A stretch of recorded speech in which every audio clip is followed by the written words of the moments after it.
Supreme is around, as well as two other guys. Yeah, they staked the place out. Yeah. Sun and God. God B. At the beginning of the investigation, I thought it was Homo. When we started to get cooperators in the case, we found out differently. No, so this kid's Sun, his street name was Sun. Oh, he was okay. from the Pink Houses.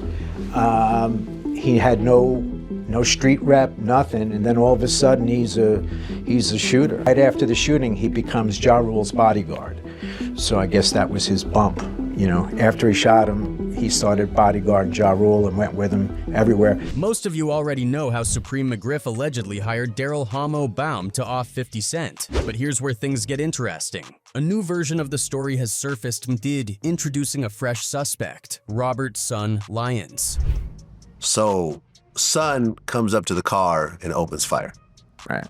The most shocking thing is this. Sun ended up becoming Ja Rule's personal bodyguard after he supposedly shot 50 Cent. Wild, right? Let's break this down. When 50 got shot, the streets were buzzing with rumors that Daryl Homo Baum was the shooter. 50 himself mentioned in multiple interviews that he believed Homo was behind it. But now, Billy Courtney, the detective that was on the case, has now flipped the script, suggesting that Sun was the shooter, not Baum. Billy also said that in the heat of this case, he tried reaching out to 50 Cent several times for 50 to share his side of the story. But apparently 50 wasn't interested. It wasn't like I was in 50's corner, but, he was a victim in the case. He kept his mouth shut. He refused to cooperate. I went after him, I don't know how many times. But it does not stop there. Billy also claimed he contacted people in 50's circle, including his attorney. But unsurprisingly, he got radio silence. His attorney, Bob Kalina, to get him to cooperate. He never would.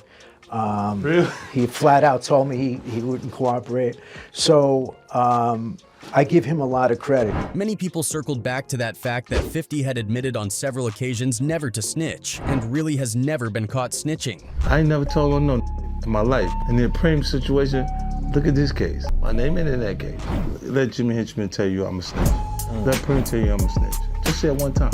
They say these things. Yeah. When they want to tell, like, even for me personally, they'll say he a rat or he just is snitch. So who exactly is Sun? And how does he fit into this tangled web? Let's take it back to the beginning. Back on May 24th, 2000, 50 Cent was chilling outside his grandma's house in South Jamaica, Queens, when things took a terrifying turn. Out of nowhere, a car rolled up, and someone inside started firing. He got shot 9 times in places like his hand, arm, hip, legs, chest, and even his face. It was ruthless. They rushed him to the hospital in critical condition, and he had to go through multiple surgeries just to survive. The whole thing was shocking, especially since 50 Cent was already starting to make waves as an artist. Afterward, he said the shooting was a life-changing moment. It made him realize how lucky he was to be alive and gave him the push to go all in on his music. The reasons behind the attack were still murky though. Some people thought it had something to do with his past in the drug world, while others believed it might have been a personal beef. According to 50 though, the shooter was a low-level dealer who got off 3 weeks later. Who did it?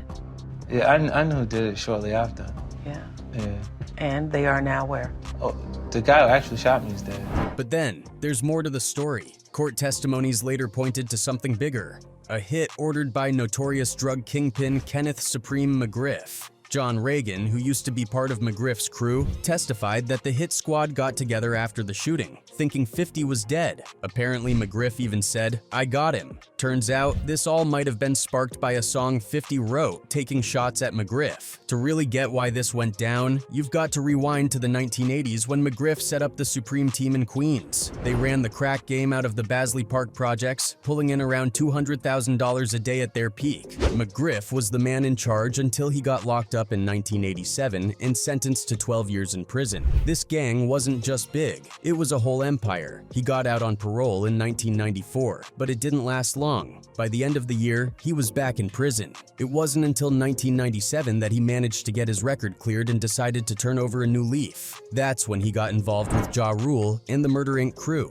He became one of their key players, offering protection and helping keep things running smoothly for the label. Around this time, 50 Cent and Supreme actually got along pretty well. But let's be real, 50 wasn't blowing up yet. His career was struggling, and he was far from the superstar he'd eventually become. Trying to make a name for himself, he dropped the track How to Rob, where he called out the entire industry, hoping the controversy would bring some attention and maybe some cash for his album. Then, things took a turn when his beef with Ja Rule kicked off. According to 50, the drama started when his friend Troy robbed Ja. Later, when Ja and 50 crossed paths at a club, 50 tried to smooth things over, but Ja wasn't having it. He thought 50 was in on the robbery. Ja later admitted the robbery happened, but claimed he never saw 50 with the guy who did it. But it had nothing to do with him. Like, I didn't even know you know this dude. Supreme tried to step in and squash the tension, asking 50 to stop messing with Ja. Since 50 looked up to Supreme, he agreed, at least for a bit. But that didn't stop him from throwing shade in his song Your Life's on the Line. Out of respect for Supreme, though, he cut a line about Ja being a studio gangster who needed Supreme's help to get his chain back. Murder, leave you murder. I don't believe you in the cream to get your Why you wanna approach me? Cause you know I put this Then, in 1999, something tragic happened that hit both Supreme and 50 hard. Their mutual friend Black Just was offed. The story goes that rapper E-Moneybags wanted to buy a car from Supreme and had put down a deposit. When E-Moneybags asked for his money back, Supreme laughed it off, basically saying, "Forget about it." Things escalated, and one day, E-Moneybags shot at Supreme while he was riding in a car with Black Just. Just got hit twice, including in the thigh. Instead of rushing to the nearby hospital, Supreme went back to the hood and had someone else take Just to the ER. Unfortunately, the delay cost Just his life, and E-Moneybags ended up making some dangerous enemies. Just like that. He said that wasn't for Just. I just looked at him, man, and I say, E, that is Just. He's dead. Meanwhile, the beef with Ja never really cooled off. Supreme stayed loyal to Ja, always trying to convince 50 to back off, but 50 wasn't happy that Supreme kept taking Ja's side. Plus, Supreme didn't really see 50 as a future star. Why focus on an underdog when you've already got someone like Ja Rule, who's making serious money? I tell you personally, the Murder Inc., the people that you see like Irv, Ja, the people that are involved in the business aspect, don't got no hood in them. Things really hit the fan when Ja Rule and 50 Cent ended up at the same club, and what started as tension exploded into an all-out brawl. In the chaos, 50 managed to snatch Ja's chain, and to rub salt in the wound, he flaunted it in his Life's on the Line music video. Ja, of course, went running to Supreme for help again, and while Preem got the chain back, 50 somehow ended up with a watch as part of the deal. I eat you for breakfast, a watch was exchange for your necklace. By this point, Preem was getting seriously fed up. 50 wasn't just embarrassing Ja, he was messing up the image of Murder Inc., and Preem had to keep stepping in to clean up the mess. Meanwhile, 50 wasn't backing down. He was dead set on taking Murder Inc. down, and his once decent relationship with Preem had completely fallen apart. In an interview with XXL, 50 talked about a time he heard Ja was filming in the Coliseum area. 50, being 50, decided to roll up, strapped, and riding a motorbike. He bumped into Preem, who pulled him aside and told him, "Don't even think about it, I see you." When 50 asked Preem what was up with Ja, Preem just told him to drop it, saying, "Leave them alone, man, you know they ain't gonna do nothing." But 50 wasn't the type to let things go. Tony Yayo later shared another story about 50 standing his ground with Preem. According to Yayo, even as their relationship soured, 50 never backed down or showed fear. I remember Preem coming to the block one day and a out of like son 50 and rub his head. You know what 50 did? Yeah, my Back, yeah. That was the day I know Preem didn't like 50. To make things even messier, 50 started hanging out with people like E-Moneybags, Big Nose Troy, and Green Eyed Born, all of whom had their own beef with Preem. The final straw came when 50 released Ghetto Quran, a track that spilled details about Queens street history, including references to Supreme. The song leaked, and when it got back to Preem, he was furious.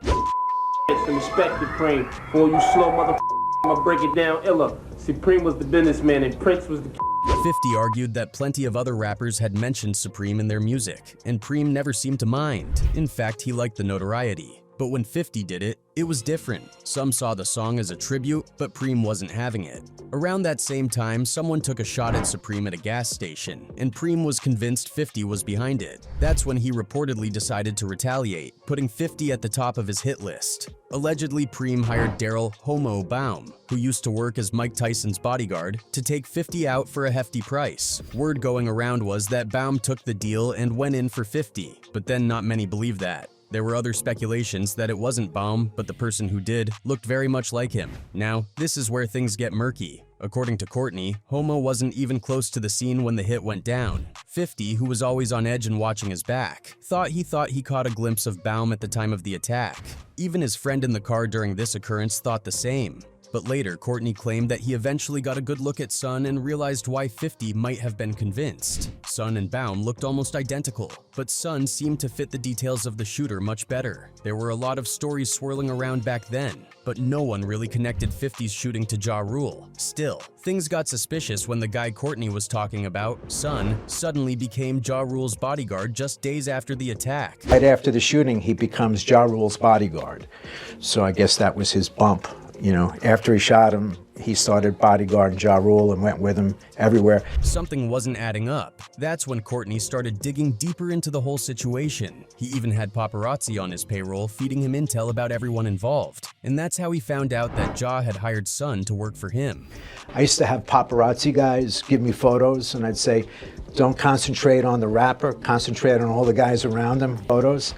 And when I finally identify him, there is a resemblance to Homo. And I could see why 50 thought that Homo was shooting him. With so many loose ends, Courtney decided to reach out to 50 directly to hear from him.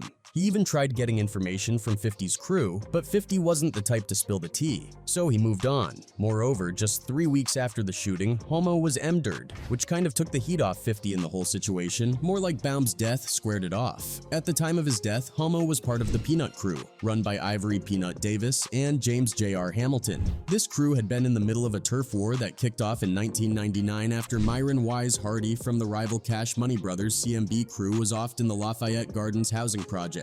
CMB, led by Myron and his brother Damian World Hardy, ran the crack game there and wasn't about to let Myron's emder slide. Damian Hardy, who already had a reputation for being dangerous, went on a revenge spree after learning his brother was offed. Even though Homo was locked up when Myron was emdered, he ended up on Damian's hit list because of his ties to the Peanut crew. The alleged shooter in Myron's case was Rummel Davis, Peanut Davis's nephew, which only made things worse. That summer turned into a bloodbath. Damian sent his enforcer, Aaron eBay Granton, to wipe out Peanut and his crew. The violence escalated quickly, starting with Dwayne Thor Myers from CMB taking out Gerard Kojak Mackins, who was suspected of supplying the gun that offed Myron. Then, on June 10, 2000, Homo was lured to a street corner by a woman. While he waited in his car, eBay showed up and shot him in the back of the head, ending Homo's life. Mike Tyson, who had been close to Homo, reportedly paid for his funeral. But the hits didn't stop there. In August, Junior Hamilton was gunned down in his own seafood restaurant, and just days later, Peanut Davis was offed outside a club in Soho. In a tragic twist, Davis's attempt to flee after being shot resulted in him accidentally hitting and K-ing Swedish filmmaker Johan Kamitz, known for his work on iconic music videos. Even 2 years later, the cycle of violence continued. Homo's brother, Tyrone T-Rock Baum, got out of prison and made the mistake of publicly talking about avenging his brother. That kind of talk didn't stay secret for long, and CMB caught up with him. They ambushed him near a construction site, shooting him 3 times in the head. It was yet another reminder of how unforgiving the streets could be. Meanwhile, Damian World Hardy's life took some unexpected and wild turns, almost like something straight out of a gangster movie. In 2002, he started dating Lil Kim, and things got serious enough that they were even engaged at one point. Now, here's where it gets a little ironic. Back in 1995, Lil Kim's music video for Junior Mafia's hit song Get Money had none other than Peanut Davis, Hardy's old enemy, playing her love interest. And as if that wasn't tangled enough, Lil Kim had also been romantically involved with Hardy's late brother, Myron Wise Hardy. Myron had a reputation for violence, and there are stories that he Lil Kim, allegedly breaking her nose, which led to the plastic surgery she's famously known for today. But Hardy's story didn't slow down.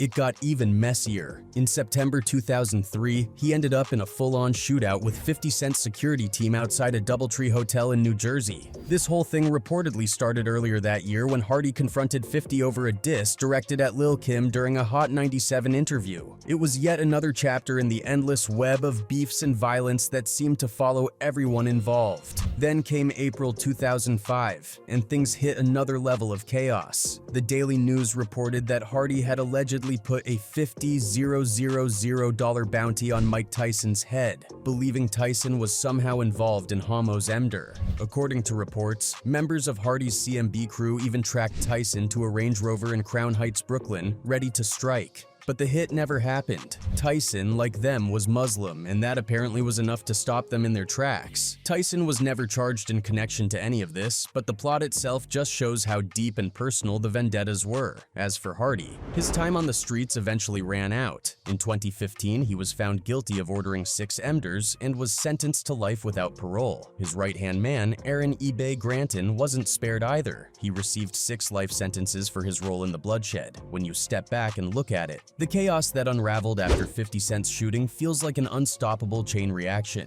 And now, with Son's name being tossed into the mix, it raises a big question. Could this spark a new wave of revenge? Or has enough time passed for those old wounds to finally close? Maybe time has worked its magic, or maybe those lingering grudges are just waiting to resurface.